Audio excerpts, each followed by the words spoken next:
कल हमने 6 प्रश्न पढ़े थे। आज हम उससे अगला 7वां प्रश्न पढ़ते हैं। इसमें पहला प्रश्न लिखा हुआ है, कुछ मार्मिक प्रसंगों के आधार पर यह दिखाई देता है कि बाल गोविंद भगत प्रचलित सामाजिक मान्यताओं को नहीं मानते थे। पाठ के आधार पर उन प्रसंगों का उल्लेख करें।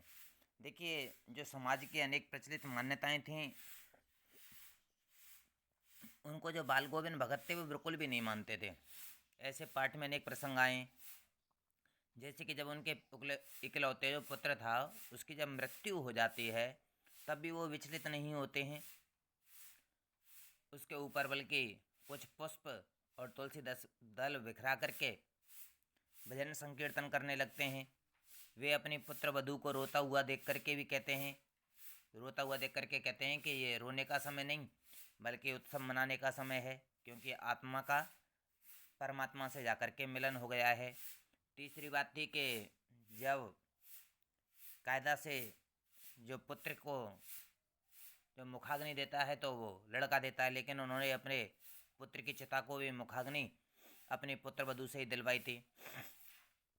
उस समय मान्यता थी कि विधवा स्त्री को दूसरे के साथ शादी नहीं करने देते थे, उसी के साथ जला दिया जाता था। लेकिन उन्होंने समाज की परवाह नहीं की और अपनी पुत्र वधू को दूसरी शादी करने का आदेश दे दिया था। उसको उसके भाई के साथ में भेज दिया था। अगला लिखा हुआ है, धान की रोपाई के समय समूचे माहौल को भगत की स्वर लहरियाँ किस तरह चमत्कृत कर देती थीं, उस माहौल का शब्द चित्र प्रस्तुत कीजिए। देखिए, उस समय आषाढ़ का महीना था, रिमझिम बारिश हो रही थी, कहीं हल चल रहे थे तो कहीं धान की रोपाई हो रही थी। तो धान के खेतों में जब वो स्वर लहरियाँ गाते तो जो बच्चे थे वो चलकूद करने लगते थे। जो कलेवा लेकर के जो औरतें खेतों की मेड़ पर बैठी रहती थीं तो उनके होठ हैं वो भी उनके साथ में गुनगुनाने लगते थे। ठंडी पुरवाई हवा चलती थी। उस समय जो बाल गोविंद भगत की जो स्वर लहरी थी वो कानों को झंकृत कर देती थी। ऐसा लगता था कि उनका एक एक स्वर्ग उन्हें स्वर्ग की ओर लेकर के जा रहा है।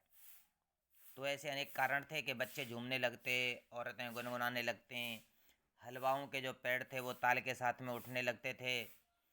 मतलब कि भगत के जो स्वर संगीत था उसका जादू सा छा जाता था।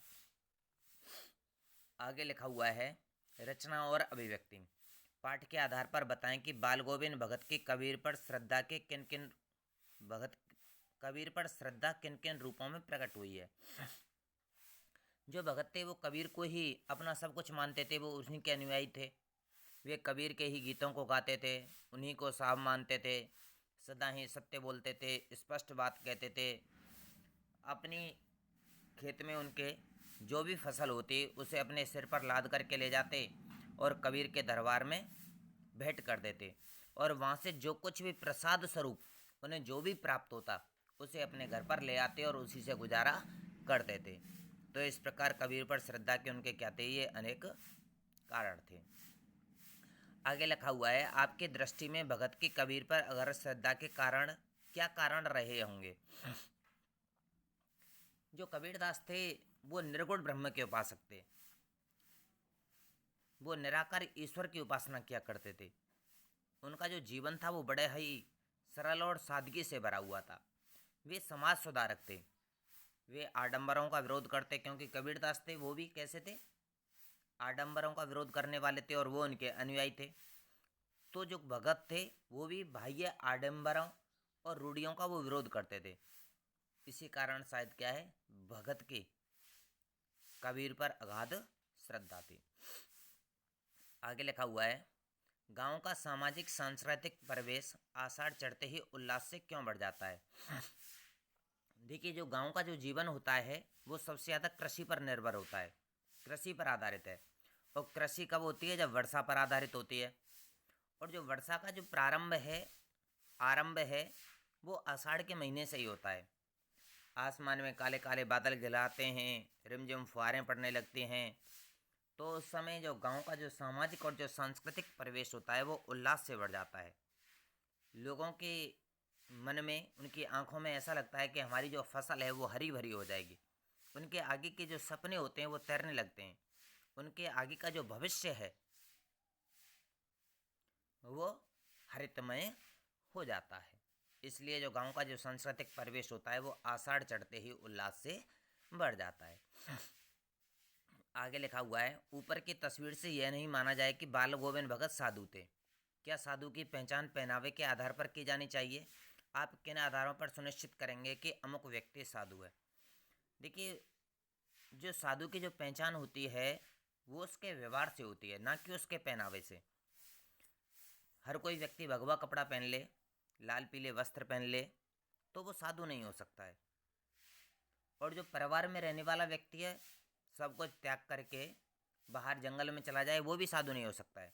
जो परिवार में रहने वाला व्यक्ति है वो भी साधु हो सकता है। जैसे कि जो सच्चा साधु होता है वो एक तो दृढ़ निश्चयी होता है, किसी से भी भेदभाव नहीं करता है, समाज में जो फैली हुई कुरीतियाँ हैं उनका विरोध करता है, मधुरभाषी होता है, जो उसके पास जितने भी साधन हैं उनकी आवश्यकताएं होती हैं वो सीमित होती हैं, उन्हीं साधनों में अपनी आवश्यकताओं की वह पूर्ति कर लेता है। जो ऐसा व्यक्ति होता है वही क्या कहला सकता है? साधु कहला सकता है। आगे है, मोह और प्रेम में अंतर होता है। भगत के जीवन की किस घटना के आधार पर इस कथन का सच सिद्ध करेंगे? देखिए, जो मोह होता है उसमें स्वार्थ की भावना होती है, उसमें व्यक्ति भला बुरा नहीं सोचता है, वो सदा ही कैसा रहता है? अपने स्वार्थ में रहता है। जबकि जो प्रेम होता है वो दूसरों के हित के लिए होता है। जैसे कि बाल गोविंद भगत के जब इकलौते पुत्र की जब मृत्यु होती है तो वो खुशी से गीत गाते हैं। उन्हें अपने बेटे से मोह नहीं था बल्कि प्रेम था। उनका मानना था कि जो आत्मा है वो अब परमात्मा से जाकर के मिल गई है। पतों को भी क्या करते हैं, वो अपने भाई के उसके भाई के साथ दूसरा विवाह करने का आदेश दे देते हैं। इसमें भी क्या दिखाई देता है कि निस्वार्थ की भावना दिखाई देती है।